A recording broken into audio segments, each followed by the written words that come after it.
pane nyaya yaitwa ndiwe nepalapa nhasi iri kundibhowa zvisingaiti. Pane muchinda anoitwa Honorable Tafadzwa Mugwadi uyo weZANU-PF. This guy I don't know kuti abva nekupi. Kunyasofunga kuti this bhowa here kana kuti amen alright. Post yake ari kubuda ari kuti akaisa namatag kwedza akabudisa mifananidzo yakasiyana siyana akaita photogrid ipapa nezera rake ro rakuswera achita izvo. Ari kuti handisi kuseka kana kuti kudii. Aiwa pati ndikunzwei futi muchiti he muramba wati kugeza chino nepano nematwin one aya inhema dzenyu hamugeze. Ndakuonai mibasa ndiri kungoswera upenda kumeso haikuona moya pano kuti he wati imi pakaipa ndati munhu one here uyu ari kubudisa izvo zvachitaura mwashi. It's like tingati bullying here chi ito bullying ndo bullying muno wa MP honorable member of parliament.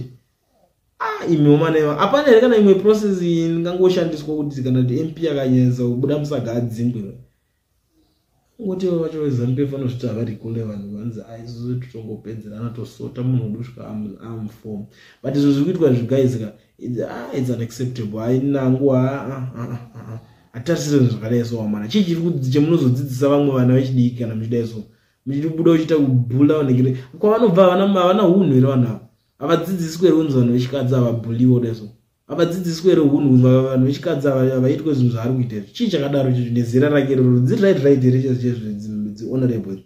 Munhu andonzi honorable one iye kuti uzonyorawo kuti honorable ina mana vanhu havanyatsovoterwa here vanhu ava imbunyadzo ritaurira guys. Aiwa guys tell me vanhu havanyatsovoterwa mushe here saka chinzwa nekuboma election aiwa taura zvakadai so kuti nyadzisa ai